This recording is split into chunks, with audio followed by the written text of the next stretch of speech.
en el año 24, en medio de una agitación como la que se vive hoy, tuvo lugar un hecho muy importante.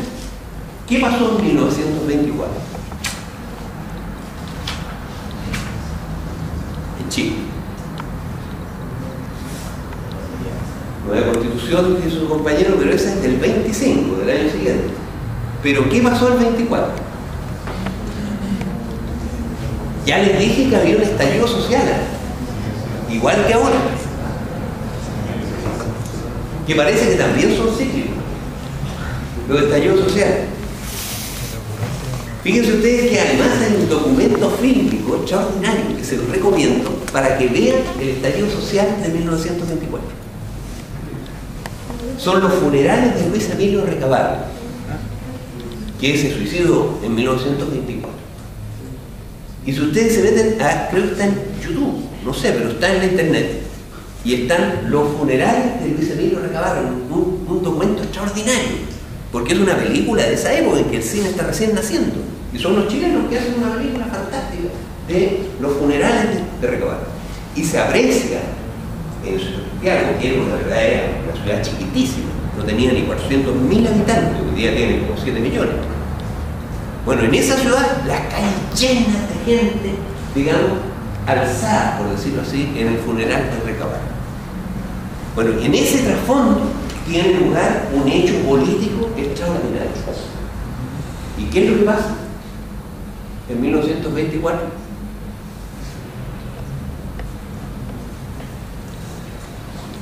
les voy a dar una pista, porque como en Chile somos bien imaginativos, generalmente hacemos las cosas en septiembre, ¿no es cierto? Y esto tuvo lugar en septiembre también.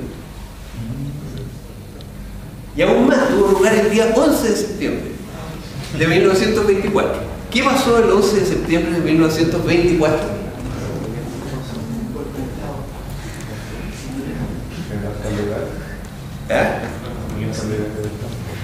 Carlos Ibáñez del Campo. Es decir, en ese momento un grupo de jóvenes oficiales del ejército que estaban de acuerdo con un grupo de profesionales, principalmente médicos, muy ilustrados, y que tenían clarísimo que Chile no podía seguir siendo un país atrasado como estaba, fueron al Parlamento y hicieron sonar sus sables, y se conoció como el ruido de sable. Y con el ruido de sable en la tribuna, el Parlamento en un día aprobó las leyes que habían estado durmiendo, que había presentado el gobierno entonces, que era de Alessandri Palma. Había presentado una serie de leyes progresistas, pero que habían estado durmiendo en el Parlamento porque había una especie de binominal de la época.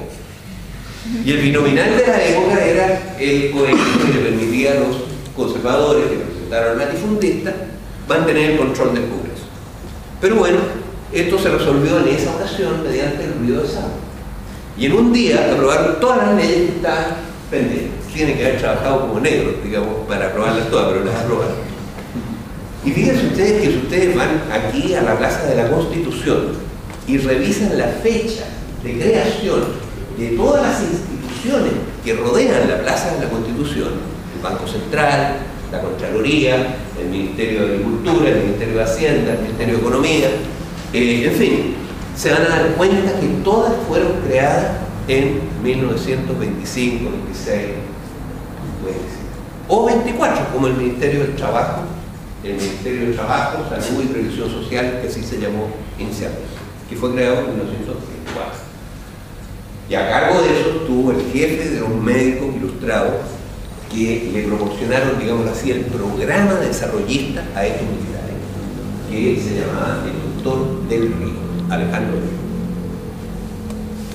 Y a partir de ese momento hubo en Chile una sucesión de gobiernos del mismo tipo. A partir de 1931 y la caída de la dictadura de Ibáñez, además, fueron gobiernos democráticos, de todos los colores políticos. Pero esos gobiernos, todos de una u otra manera, abrazaron el ideario desarrollista del primero de ellos. Y este ideario desarrollista era muy sencillo. Había que acompañar la migración de los campesinos a las ciudades y transformar a los campesinos que no sabían leer ni escribir y vivían poco más de 30 años en promedio. Esa era su expectativa de vida. Había que transformarlo en una fuerza de trabajo urbana moderna. Y paralelamente el Estado trajo todas las obras de progreso que el moderno capitalismo ya había creado en Europa y en Estados Unidos. Entonces ya había construido los ferrocarriles, pero electrificó el país, construyó las acerías, construyó carreteras, construyó puentes, puertos, etcétera, etcétera. Creó todas las bases de la industrialización. Y uno de los logros, mira, es muy importante eso, entender que fue medio siglo de gobiernos muy distintos. Y la mejor manera de entenderlo es con el personaje principal de todo ese periodo, que era un joven estudiante como ustedes en 1924, que en 1931, cuando cayó la dictadura de Ibáñez, por acción de los estudiantes, en buena medida, que se tomaron la casa central de la Universidad de Chile, igual que ahora,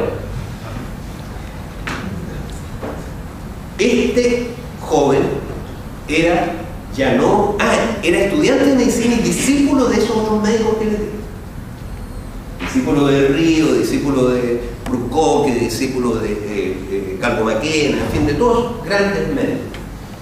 Ahora, en ese momento él era vicepresidente de la FECH, de la Federación de Estudiantes de Chile, y cumplió un papel importante en esa toma y en la caída de la dictadura. Él en ese momento fundó un partido político que nació de ese movimiento, partido político que existe hasta hoy.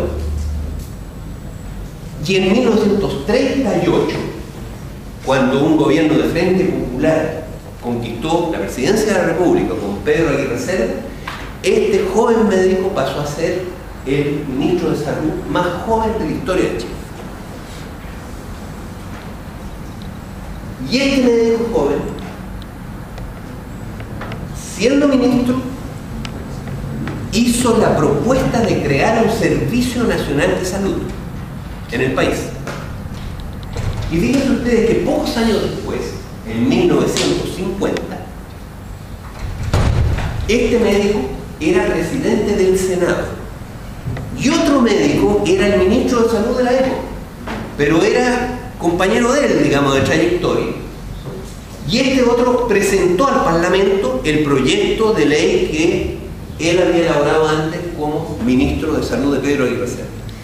Y este médico, que ahora era presidente del Senado, logró el apoyo unánime del Parlamento para la creación del Servicio Nacional de Salud. Pasaron algunos años más, 20 años más, y fue elegido presidente de la República. Y él pudo decir que en su gobierno ningún niño chileno venía al mundo sin que lo recibiesen en las manos de una doctora o de un médico en un establecimiento público gratuito del Servicio Nacional de Salud, hasta en el último rincón del territorio. Y que a partir de ese momento recibía además algo que ustedes recibieron desde que nacieron, que es medio litro de leche, para asegurarse que no hubiera desnutrición.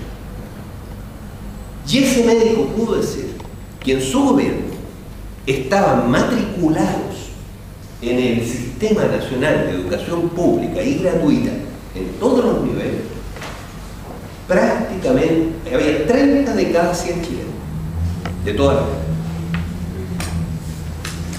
O sea, 30 de cada 100 chilenos estaban matriculados en un establecimiento gratuito del Servicio Nacional de Educación Pública en todos sus niveles.